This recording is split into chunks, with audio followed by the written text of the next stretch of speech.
Fala galera, tudo bem? Professor Alisson aqui para a gente trabalhar mais uma habilidade dentro do nosso curso Ciências Humanas. Hoje a gente vai trabalhar a habilidade 2 da competência um. Estamos ainda na competência um e a habilidade 2 dessa competência que também traz algum aspecto cultural, alguma questão, alguma abordagem relacionada à cultura.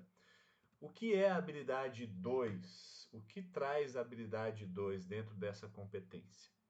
Ela pede para você analisar a produção da memória pelas sociedades humanas. Produção da memória pelas sociedades humanas. Basicamente questões de história, tá? Mas tem algumas questões aqui que podem envolver a sociologia, até mesmo a geografia, principalmente a sociologia. Dá para você pensar em abordagens aqui sob o ponto de vista da sociologia. A habilidade ela tem cobrado bastante questões de história, mas os assuntos também podem ser discutidos com a sociologia, é o resumo que eu trouxe aqui. Dicas para vocês. História do Brasil e os elementos que constituíram nossa identidade. Quais são os elementos que constituíram a identidade brasileira? Olha, é uma dica de estudos a história do Brasil, mas a habilidade ela pode trazer a produção da memória em qualquer sociedade humana, seja brasileira, seja europeia, seja africana. Aliás, ela traz um pouco de questões de história geral também, mas principalmente história do Brasil. Sendo assim, o que a gente vai fazer é uma abordagem um pouco geral da história do Brasil sob esta perspectiva da habilidade 2. Então, olha só comigo. Primeiro que já caiu nesta habilidade registros fotográficos sobre a escravidão, portanto, história do Brasil especialmente.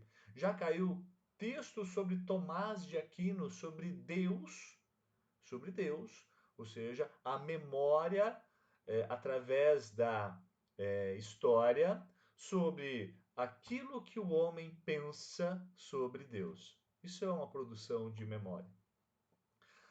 A proclamação da República e a imagem de Tiradentes, a gente vai abordar isso, e várias interpretações sobre a questão indígena. Então, a produção da memória é aquilo que nós produzimos que fala sobre um determinado assunto. E esse assunto ele tem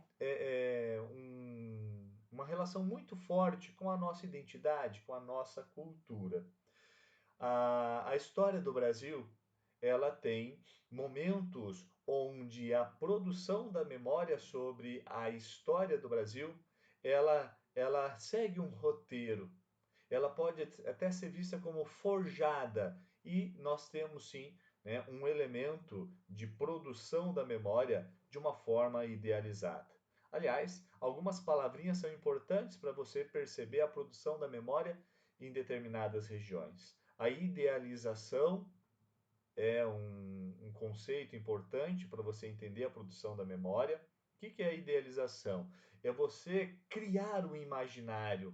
Esse imaginário normalmente de valorização até certo ponto exacerbada sobre a história de uma determinada região, a história de um determinado país e tudo mais. Então, a idealização dos fatos. Isso é visto nas obras de arte, na literatura, nos textos jornalísticos, nas charges. Então, é uma idealização. A gente também tem um etnocentrismo muitas vezes presentes nesta produção da memória, a valorização de um determinado grupo como sendo superior aos outros, como tendo características que são características é, elementares da sua criação e que trazem ali uma certa valorização e uma valorização até mesmo exacerbada sobre os fatos, né, exagerada sobre os eventos. E a gente vai ver que isso aconteceu, inclusive, na história do Brasil. A gente tem em produção da memória que percebemos ali um aspecto de xenofobia, um certo xenofobismo né, em relação àqueles que não fazem parte daqueles elementos culturais. Ao longo da história, nós tivemos isso, inclusive na visão sobre o que são os bárbaros, desde a Grécia Antiga, passando por Roma, e depois, né, no período moderno, especialmente lá no imperialismo, né, na colonização e imperialismo.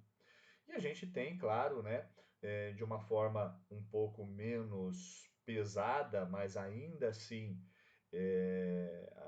excludente, que é a visão preconceituosa que se tem sobre um determinado grupo, sobre uma determinada região, como que a gente reproduz, como que a gente cria a memória de um, né, de um determinado grupo, de uma determinada região, de uma forma até preconceituosa. Isso é bastante importante, né? Vocês perceberem como que a memória é produzida.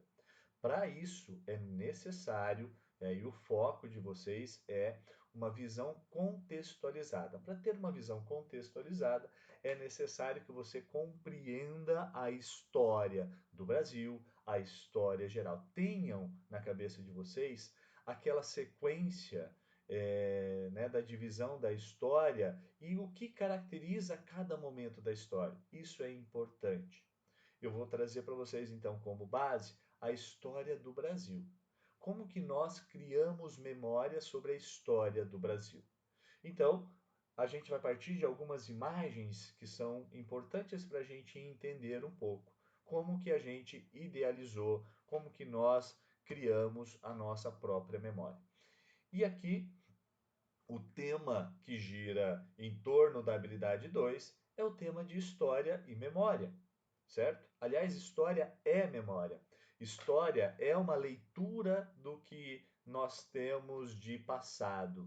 A história é um estudo que se faz sobre as sociedades e nós podemos fazer esse estudo de várias formas. Um deles é sobre o aspecto cultural, que é o que trata a habilidade 2. Então, em História do Brasil, nós temos algumas divisões, eu vou passar por elas para vocês poderem compreender melhor. Nós dividimos o Brasil em três grandes períodos: história do Brasil colonial, a história do Brasil monárquico ou imperial e a história do Brasil republicano. Quando o Brasil é inserido dentro das grandes navegações, no contexto ali do mercantilismo, né? O Brasil é inserido então nesse contexto, começa, portanto, a nossa história do Brasil. É óbvio que nós tivemos história antes. Aliás, um dos grandes trabalhos que se tem hoje de antropólogos e historiadores é recuperar a memória de povos indígenas que aqui viviam antes da chegada dos europeus. Como que eles viviam? Qual eram as suas relações? Isso é produção de memória. Tem trabalhos que falam sobre esse momento da nossa história, porque a história do Brasil, ela não começa efetivamente com a chegada dos portugueses, mas é o momento onde nós temos mais registros, é o momento onde nós nos habituamos a estudar quase que de forma oficial a descoberta do Brasil. Portanto, dividimos o Brasil desta forma, ok? Mas você tem que ficar atento que existem características dos povos indígenas e que esses povos, no plural, eram, né, bastante, obviamente, diversos, com comportamentos diferentes, com regiões onde eles moravam que eram diferentes, e então tem ali características próprias de cada um desses povos. Muito bem. Quando a gente fala de Brasil colonial, nós dividimos também esse período, porque quando os portugueses chegaram ao Brasil com a esquadra de Pedro Álvares Cabral, lá em 1500, dentro de um projeto de chegar às Índias, ele então estabelece aqui o primeiro contato oficial com os indígenas e desse momento a gente começa, né, a nossa primeira forma de utilização desses territórios. O que se tem de memória sobre esse período? Esse é um mapinha, por exemplo, que retrata um pouquinho a característica desse primeiro período que ficou conhecido como período pré-colonial, caracterizado pela extração de madeira, que é o que o mapa traz, através de uma relação com quem? Com os indígenas. Relação essa caracterizada pela troca, que chamamos de escambo. Os portugueses traziam coisas, objetos que vão servir para o dia a dia dos indígenas, e os indígenas cortam a madeira, já que eles conhecem a região, né? E carregam essa madeira para os navios portugueses em troca desses objetos. Quando a gente começa a ter essas relações, nós temos ali alguns problemas que vão acontecer. E isso traz também outras habilidades que são cobradas no Enem para você refletir. O exemplo que sempre é utilizado é a relação da França, é a relação da Holanda com os territórios aqui no Brasil, mas especialmente da França, que não reconhece o Tratado de Tordesilhas entre Portugal e Espanha e começa a fazer relações também através do escambo com os indígenas. Então, temos retratos que mostram esta relação. E essa relação entre a França e Portugal também pode ser cobrado no Enem através daquela relação de poder entre as nações, que é uma habilidade que depois a gente vai ver. Mas o foco aqui é sempre analisar a produção da memória. Como que nós produzimos a memória nesse período? Esse período é retratado através dessas relações de troca entre os portugueses, entre os indígenas, na exploração econômica do pau-brasil, que é a madeira abundante aqui existente, tá bom? Então vamos lá. Quando a gente começa efetivamente a colonizar o Brasil, como que se dá então a produção da memória? Claro que a produção da memória é sempre um período posterior. É nós olharmos para trás e falarmos assim, ó, como que era aquele período?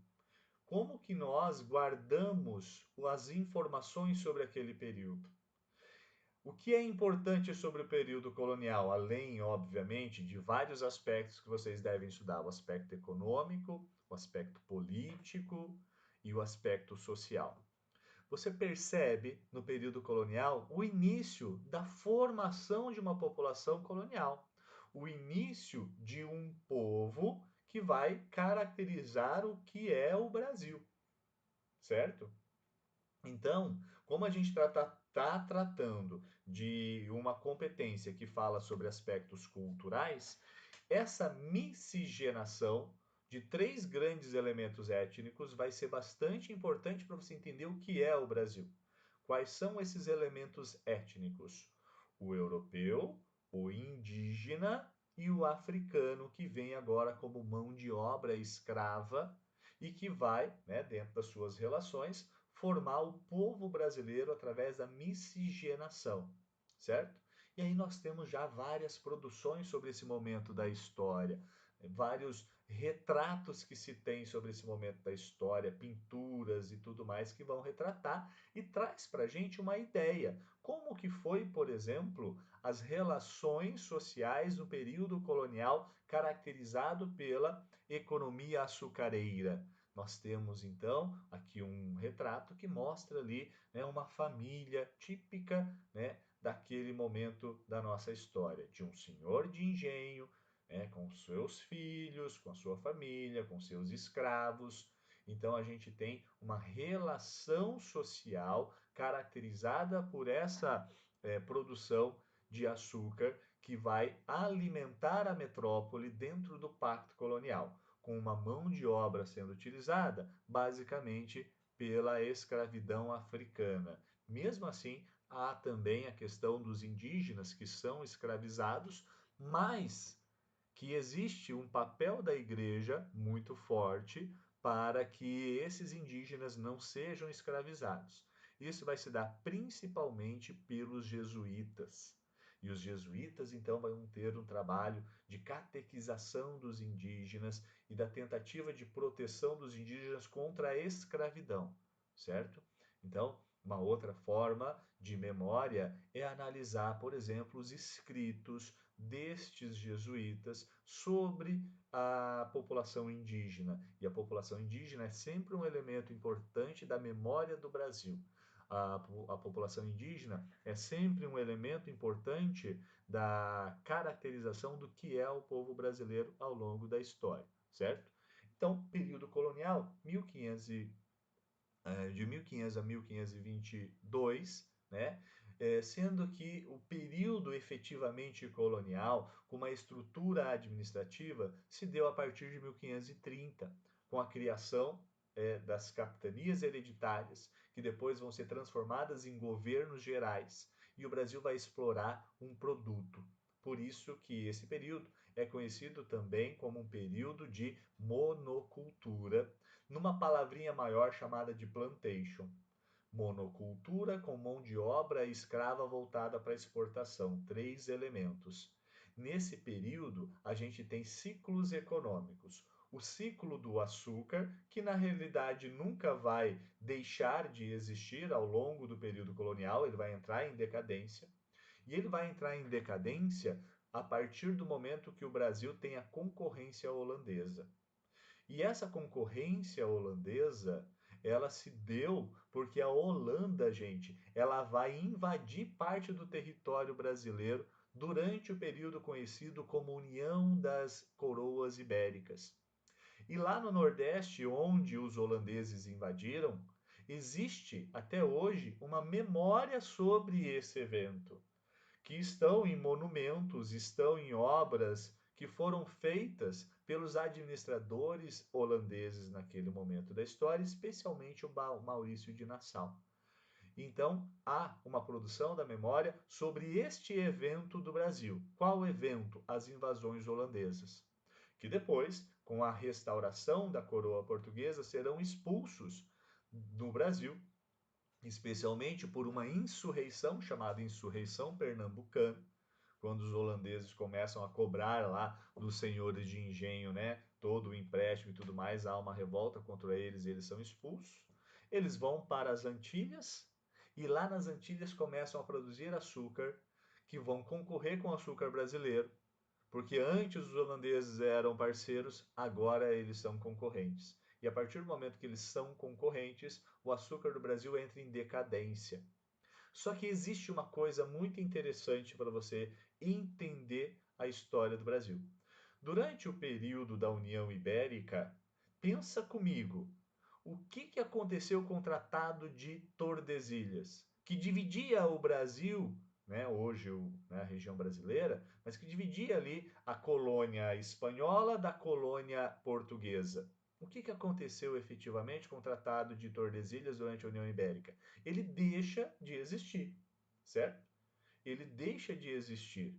Por quê? Porque não tem lógica. A União Ibérica significa agora que, sob a administração de Espanha, todos esses territórios são de Espanha, não tem lógica. Mas o Tratado de Tordesilhas. E nesse momento há uma interiorização do território do Brasil.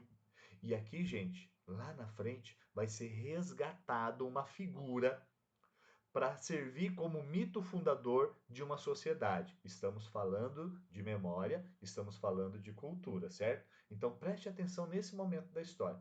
Porque quando o Brasil começa a ter que buscar novas alternativas de fonte de riqueza para a sua metrópole, especialmente, entra em cena a figura do bandeirante.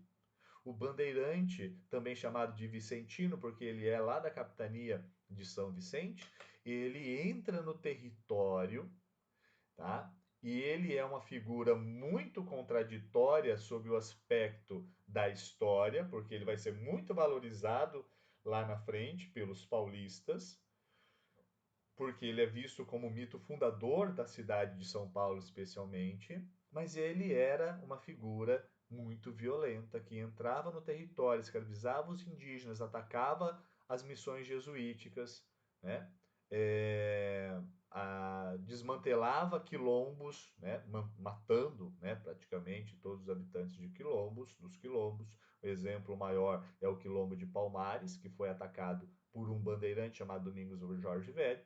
Mas os mesmos bandeirantes que mataram, executaram, tocaram terror no interior do território serão os responsáveis pelo encontro, né, de jazidas de pedras preciosas, dando origem a um novo ciclo econômico chamado de ciclo da mineração ou ciclo do ouro, que vai ser um momento de grande riqueza, especialmente para Portugal, claro.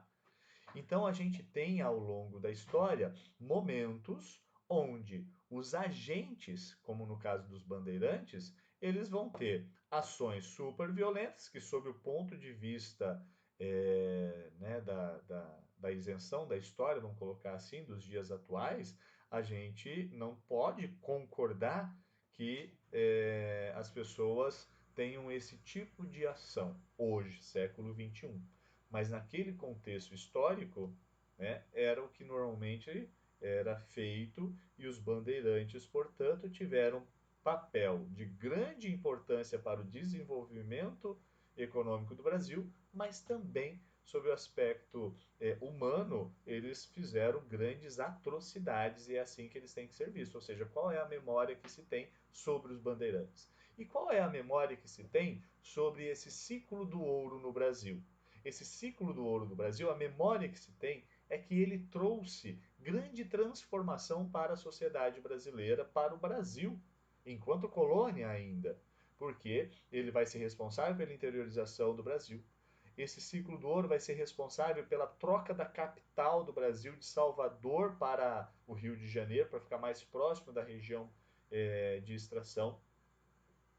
O ciclo do ouro vai ser responsável pela transformação da região sul, inclusive, especialmente do Rio Grande do Sul, onde em grandes caravanas chamadas de tropas ou tropeirismo, eles iam levando mercadorias e animais para a região mineradora.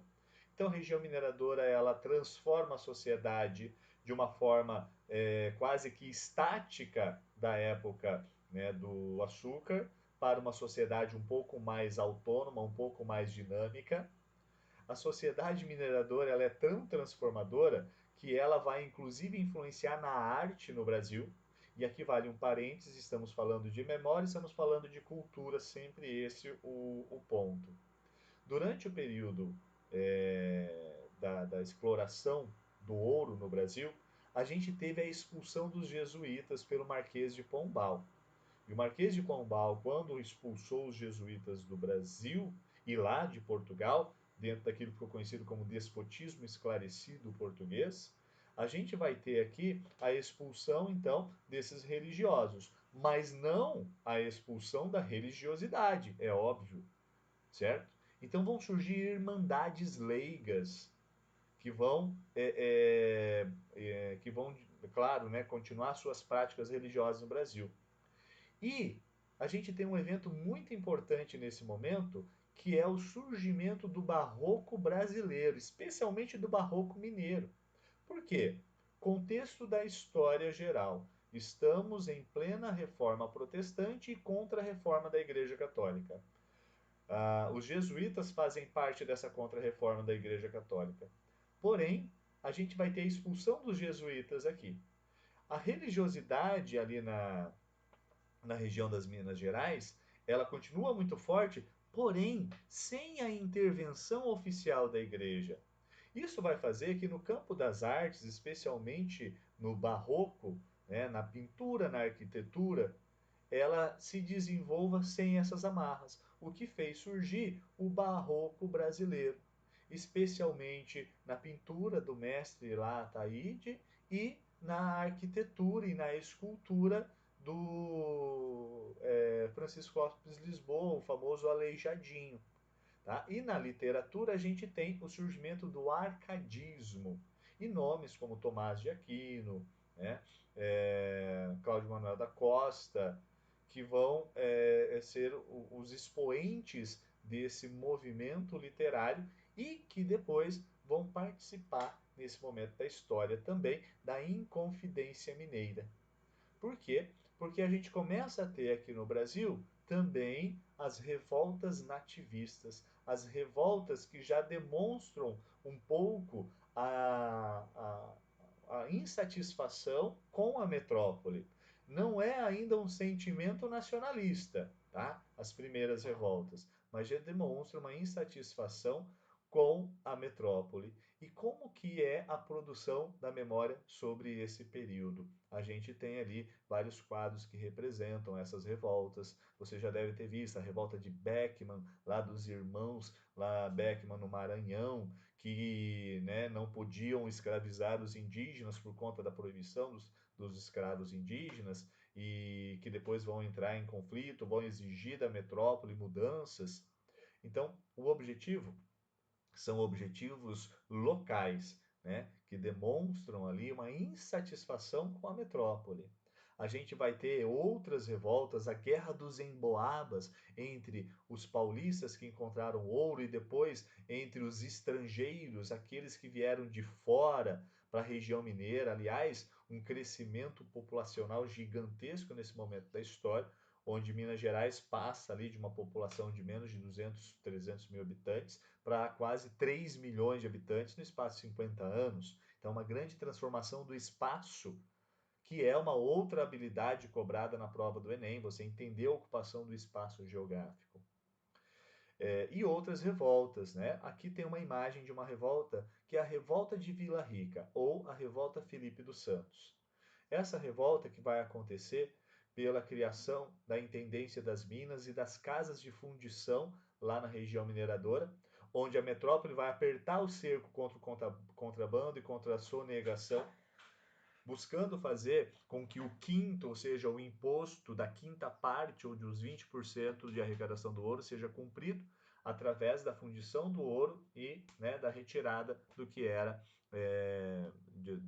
da metrópole. A gente já vai ter revoltas contra essas imposições, contra essas cobranças. E aqui é interessante, tá? Eu estou falando rápido hoje porque tem muita informação mesmo, tá, galera? Aguenta aí. Eu estou falando que é interessante esse período também, por quê? Porque a gente tem que pensar que quando um Estado cobra o tributo, cobra os impostos, nos dias de hoje a gente pensa em retribuição desses impostos da sociedade através de serviços públicos de qualidade, através de segurança de Estado, ou seja, tudo isso que o Estado nos dá hoje, né? Eles nos dá muita tranquilidade, né? Muita segurança, estado de qualidade, saúde, escola, então maravilhosa. Isso se dá com os impostos. Quando a gente não tem esse serviço de qualidade, o povo fica insatisfeito, o povo reclama. Naquele momento, não existia essa obrigação da metrópole fazer um investimento na colônia, né, com os tributos e tudo mais. O que a metrópole queria era retirar o máximo de tributos. Tá? Só que agora a gente já tem uma elite local que está enriquecendo e que não aceita essa imposição. Então eles vão se revoltar, se revoltar. A principal, Felipe dos Santos, ou a revolta de Vila Rica, que vai, claro, acabar com a derrota dos revoltosos, a morte do Felipe dos Santos, que vai ser esquartejado, colocado seus membros expostos em praça pública, mas você talvez não lembra dele, você se lembra de um outro, você se lembra deixa eu voltar aqui, você se lembra do Tiradentes, né? Porque a gente tem a principal revolta nesse momento, que é a revolta da Inconfidência Mineira. E a Inconfidência Mineira acaba já tendo um sentimento, não nacionalista ainda, mas já um sentimento antimetropolitano, a tal ponto de quererem formar uma república na região de Minas Gerais, por essa elite que não queria o fim da escravidão, apenas resolver os seus problemas pessoais. Aqui na Inconfidência Mineira tem aqueles escritores do arcadismo que eu falei para vocês, né? O Tomás Antônio Gonzaga, Cláudio Manuel da Costa e outros que faziam parte da elite. O cara menos elite que existia era um alferes, um militar da época chamado Joaquim José da Silva Xavier, conhecido como Tiradentes. Mas, ainda assim, era um cara que tinha ali alguns poucos escravos, mas era, né, um cara, de certa forma, da elite ainda. Eles vão se revoltar, a revolta em confidência, né, vai ser traída por um dos inconfidentes, Silvério dos Reis, que vai, em contrapartida, ter o perdão das suas dívidas, então, ou seja, o que demonstra um pouco que cada um tinha os seus objetivos próprios. E aí a gente vai ter a morte do Tiradentes. Gente, durante muito tempo, né? O Tiradentes caiu no esquecimento, assim como o Filipe dos Santos. Acabei de falar sobre a revolta do Filipe dos Santos. A imagem aqui do Filipe dos Santos foi morto, esquartejado, colocado em praça pública. O Tiradentes também poderia ter levado o mesmo fim, ou seja, quase que o esquecimento, se não fosse alguns livros de história recuperar esta memória. Só que a memória sobre Tiradentes, você sabe, ela é muito mais forte. Ela é muito mais presente no nosso imaginário, na história do Brasil. E eu vou explicar para você por que daqui a pouco. Mas antes, continuando na nossa trajetória da história, a gente vai ter um outro evento que a memória, né, que a produção da memória, né, brasileira traz para a gente entender. Esse outro evento vai ser a vinda no Brasil da família real portuguesa. Gente, em nenhum momento da história da humanidade um monarca europeu saiu para ir para a colônia aqui na América ou na África, tá? Eles nunca fizeram isso. Nunca fizeram uma visitinha sequer. Dom João e sua família vieram morar no Brasil. Qual que é a produção da memória sobre esse período? Período joanino, 1808, 1822. Produção da memória, você entender por que eles vieram, né? Que retratos que se tem sobre esse período. Essa imagem, ela retrata ali o Dom João, né, com sua comitiva, fazendo ali, né, a sua entrada na cidade do Rio de Janeiro. Ao fundo tá lá os navios. É o período joanino, é a chegada deles, né, no Brasil. Aliás, são eventos muito importantes para a gente entender, inclusive, as causas da nossa independência. Porque com a vinda do período do Dom João, ele tenta inclusive acalmar o Brasil que está passando por um monte de revoltas já, as revoltas nativistas, algumas delas já com o objetivo de separar algumas regiões. Então ele vem dentro de um contexto europeu de invasões napoleônicas, no qual ele não podia escapar, provavelmente seria dominado pela França. E se ele vem para o Brasil, tem um motivo, e o motivo é o próprio Brasil. Já que nesse momento a colônia ela é muito mais rica do que a própria metrópole. Eu prefiro perder a metrópole do que perder a colônia, pensava Dom João quando veio para o Brasil. E realmente, a colônia estava afastada lá da Europa, portanto mais protegida. Os portugueses, com as suas alianças com a Inglaterra, vão ter proteção para vir para o Brasil. E Dom João vai ficar aqui de 1808 a 1822. Esse período é importante para as transformações, e ele realmente vai transformar o Brasil, vai criar, né, várias coisas, vai trazer missões artísticas, ele vai fazer a abertura dos portos, ele vai fazer tratados de comércio com a Inglaterra, ele vai permitir, né, as primeiras manufaturas realmente aqui no Brasil, mas que não vão funcionar muito bem, mas vão permitir, vai criar um jardim botânico, vai trazer a biblioteca, enfim, ele vai fazer várias transformações. Até que em 1815, vocês já estudaram no contexto europeu a derrota de Napoleão e o Congresso de Viena. E aí o que vai acontecer? O Brasil é elevado à condição de Reino Unido a Portugal. Então, que memória que nós temos sobre esse evento? Por que ele aconteceu? E aí, então, desta elevação, o Brasil tem a mesma condição jurídica que Portugal. Não é à toa que os portugueses não vão gostar, vão fazer uma revolução em Portugal para diminuir o poder do rei, tá? E para transformar o Brasil novamente em colônia. E o Brasil vai gostar de ser colônia novamente? Claro que não.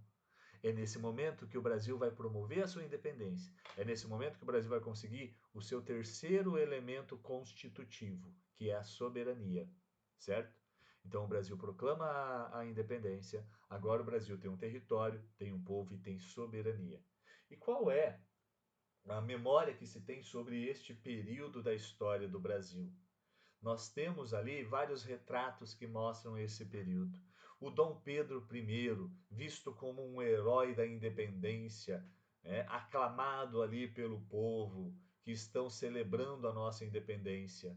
E no segundo momento, esse mesmo Dom Pedro entregando a carta de abdicação, já que ele vai abrir mão do trono brasileiro. primeiro reinado dura de 1822 a 1831.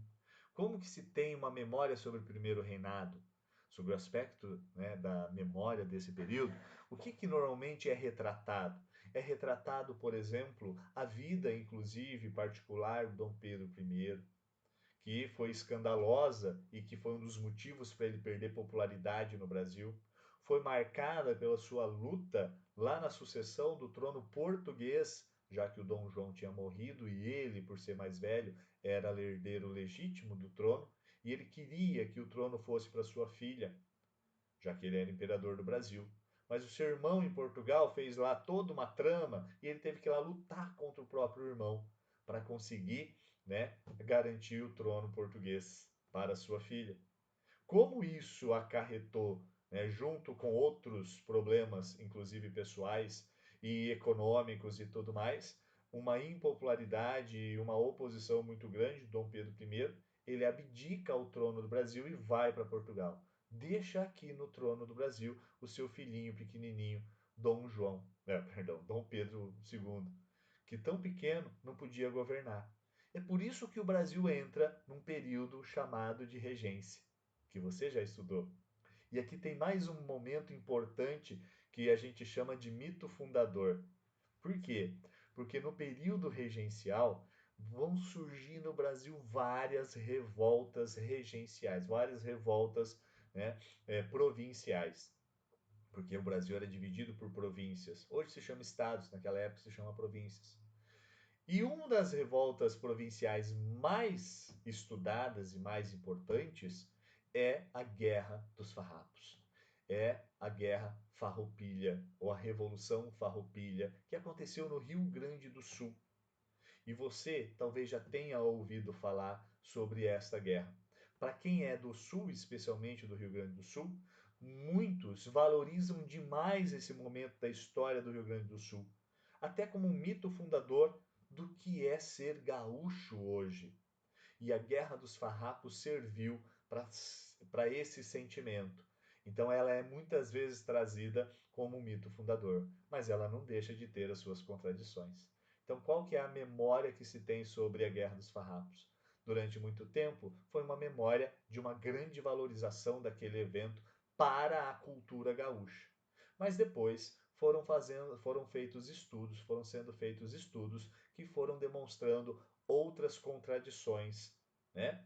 Que não são tão gloriosas assim sobre esse evento que é a Guerra dos Farrapos, como por exemplo o massacre dos escravos que a gente teve durante a Guerra dos Farrapos, né? Que foi uma guerra feita por uma elite estancieira, produtora de charque, né?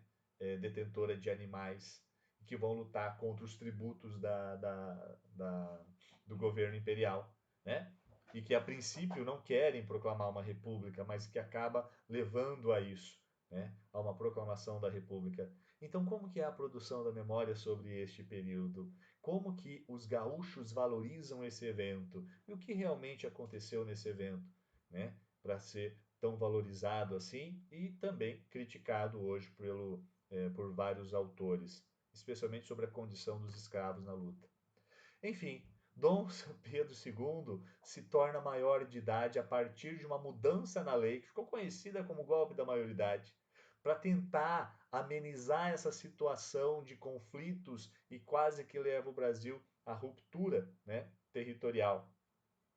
Como que é produzida a memória sobre esse momento da história do Brasil, segundo o reinado? Aqui tem 3 quadros sobre o Dom Pedro II. O primeiro, ainda jovem, quando ele é aclamado imperador do Brasil.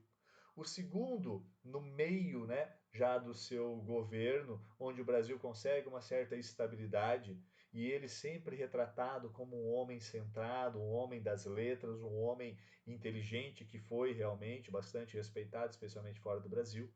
E o terceiro já no exílio, quando ele é expulso do Brasil pelo golpe de 1889, que a gente chama de Proclamação da República. Então são 3 momentos da história. Tem mais um também que traz alguns aspectos importantes da história do Brasil, alguns eventos, entre eles a Guerra do Paraguai. Né? Esse é um conflito importante para a gente entender bastante revisitado pela história. Então, como que é a memória sobre a Guerra do Paraguai, né? A participação do Brasil, certo? Nesse contexto de guerras e de conflitos. E aí a gente tem, né, a proclamação da República. E a proclamação da República tem alguns nomes importantes, mas que talvez muitos nem se recordem direito. Como, por exemplo, Quintino Bocaiúva, que é conhecido como um dos pais da República do Brasil, com seu movimento republicano ainda durante a época do Império. Né? Ou do Deodoro da Fonseca, o cara que proclamou a República no Brasil, mas que nem era tão republicano assim no seu íntimo. Ou do Floriano Peixoto, né, que junto com o Deodoro formou aquela primeira parte da República chamada de República da Espada. Porém, o que ficou bastante conhecido sobre a República é a figura do Tiradentes. É a figura do Tiradentes que é trazida para tentar fazer valer ou validar esse movimento da República Brasileira. O Tiradentes é o herói da República sem ter vivenciado a República Brasileira, porque ele é de um século atrás da proclamação.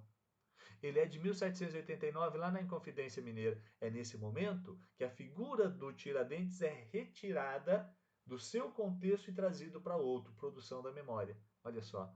Aliás, ele é uma figura que se aproxima de Jesus Cristo para mostrar ele como um mártir.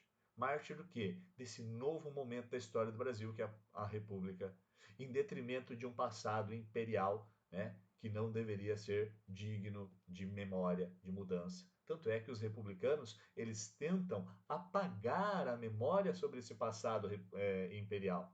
Muda-se o nome de províncias para estados, por exemplo, muda-se a bandeira, muda o hino do Brasil. Só que é tão interessante que o hino, né, republicano não pegou, não caiu, né, no gosto do povo. E nós cantamos o hino que foi feito na época do Império até hoje. Né? Coisas da história, produção da memória. E aí o que acontece? Esse período republicano mudou muita coisa no Brasil, será?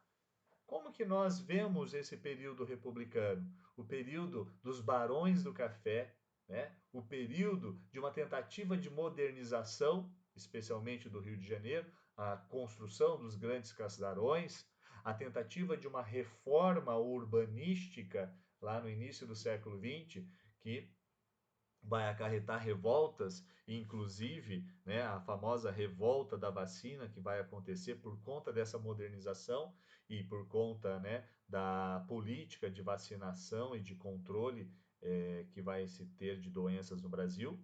Política importante, mas que não foi feita da maneira correta, né, não foi informada a população e o que gerou descontentamento e revolta. Ou seja, como que é trazido para a gente esse evento, certo? Enfim, e aí a gente entra na famosa Era Vargas, período de 1930 a 1945, dividido ali em outros momentos, né, governo provisório, governo constitucional e ditadura, Estado Novo do Getúlio Vargas.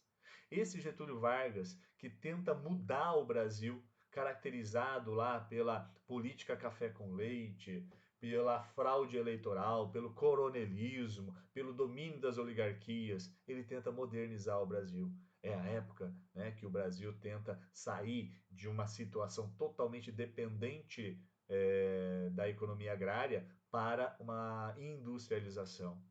Só que ele vai fazer isso com mãos de ferro. E ele vai tentar não, né? Ele vai fazer uma centralização forte do poder, em detrimento do poder dos estados, que durante a República Velha era característica, né? Então ele vai centralizar o Brasil, ele vai praticamente acabar com a federação do Brasil. O que é a federação? É a união desses territórios do Brasil, né, chamados de federações, que nós apelidamos de estados. Ele vai fazer isso promovendo a queima das bandeiras dos estados num ato público. Primeira bandeira que ele queima, a bandeira de São Paulo, né? Porque São Paulo fazia parte daquele conchavo com Minas Gerais da política café com leite. Ele queima a bandeira de São Paulo e fala: aqui agora é o governo central. Não é à toa que foi São Paulo também, né? Que a gente teve lá a Revolução Constitucionalista contra o Getúlio Vargas, né? Um movimento ali que até hoje também bastante valorizado na memória dos paulistas, a Revolução de 1932, tá? Enfim, Getúlio Vargas se torna contraditório, né? E após a Segunda Guerra Mundial ele sai. E aí a gente tem um primeiro momento da história do Brasil que pode ser considerado realmente democrático, a primeira forma de democracia do Brasil, entre 1946 e 1964. Por quê? Porque durante a República Velha, apesar de haver eleições, essas eleições eram totalmente maculadas, manchadas, por conta das fraudes, do controle do voto, chamado voto de cabresto, que as pessoas podiam levar o comprovante de voto para casa e dava lá o comprovante de voto para os coronéis. Durante a República, ficou conhecido como República Populista, porque a gente já tem um discurso muito voltado para a população, né? Acaba sendo um discurso demagógico e tudo mais. Nós temos ali algumas mudanças importantes no Brasil. E como que é a memória desse período? Várias. Dentre elas, esse período é marcado já pela Guerra Fria que está acontecendo no mundo entre os Estados Unidos e a União Soviética pós Segunda Guerra Mundial. É marcado também, né, por alguns eventos curiosos no Brasil, como a renúncia do Jânio Quadros, que a gente vai ver, e como o governo do JK, aquele responsável pela construção de Brasília, né? Aliás, há já muitos registros sobre a construção da Brasília, a ideia de se construir uma memória sobre isso.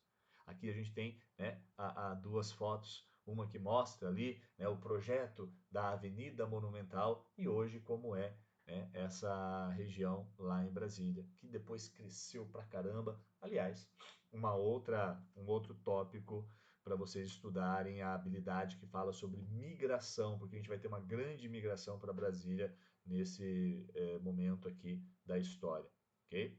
E 64, todos sabem, nós tivemos ali a ditadura militar, o golpe de 64, e a gente tem duas memórias sobre o golpe de 64.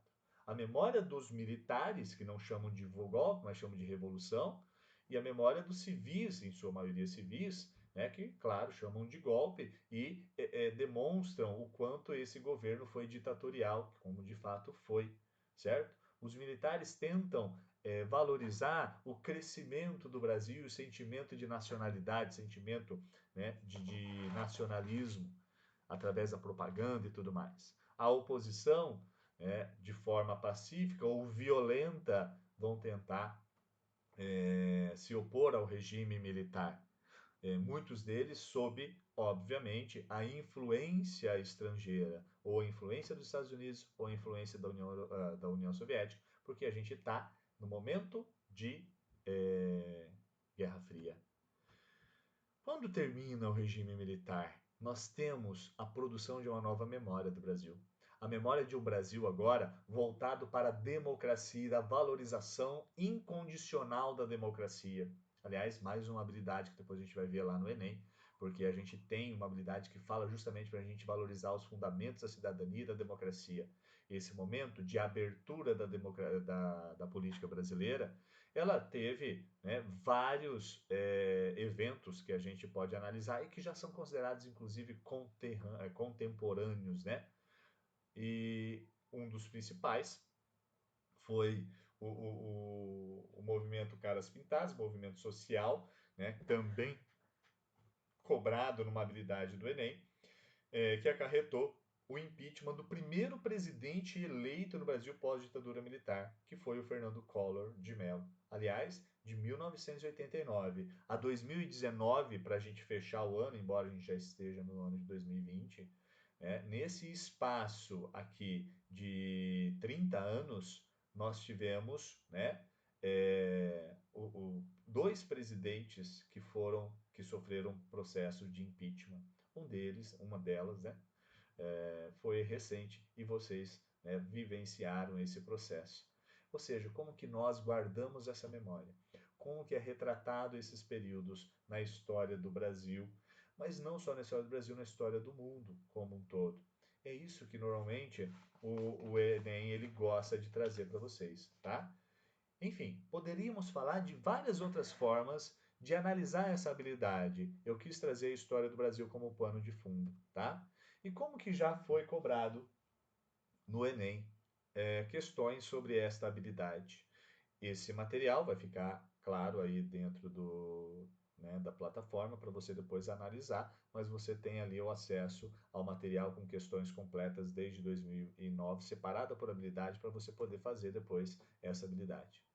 Caiu já essa questão no Enem, tá? E essa questão, ela traz uma imagem. E essa imagem, se vocês forem ali analisar com calma, é a imagem de uma escrava chamada de ama de leite, com, né, o seu pupilo ali, que não é seu filho, obviamente, é o filho do seu senhor. Nós tínhamos escravos que exerciam várias funções. E aí a gente tinha os escravos domésticos, e uma desses escravos domésticos era a escrava que responsável pela amamentação do filho do seu senhor. Nossa, a mãe não amamentava? Pois é, era a ama de leite quem amamentava, né, o filho do senhor. E aí a gente tem aqui as amas, ok? Fotografia de Augusto Gomes Leal, de uma ama de leite, com o seu, né, o seu senhor, filho do seu senhor, ao lado, demonstrando inclusive até um certo afeto dele com ela, né? E ela ali numa foto mais séria e tudo mais. A fotografia, datada de 1860, é um indício da cultura escravista no Brasil, ao expressar o quê? Então é uma foto que tem uma memória, obviamente, sobre um momento da história do Brasil, século XIX, que fala sobre a cultura escravista no Brasil. E essa foto expressa o quê? Letra A, uma ambiguidade do trabalho doméstico exercido pela ama de leite, desenvolvendo uma relação de proximidade e subordinação em relação aos seus senhores. Não preciso nem ler as outras, porque é isso que a questão traz, né, através da fotografia. Ambiguidade, por quê? Uma proximidade. Né? Que coisa mais próxima do que você alimentar uma criança? Né? É isso que faz. Ela tem uma proximidade com o filho do Senhor, só que ao mesmo tempo ela é subordinada, ela é escrava. Né? Então ela tem uma proximidade porque ela amamenta o filho do Senhor, mas ela ao mesmo tempo é subordinada por conta de ser escrava. Simples, letra A, já de cara, mas depois dê uma olhada nas outras alternativas.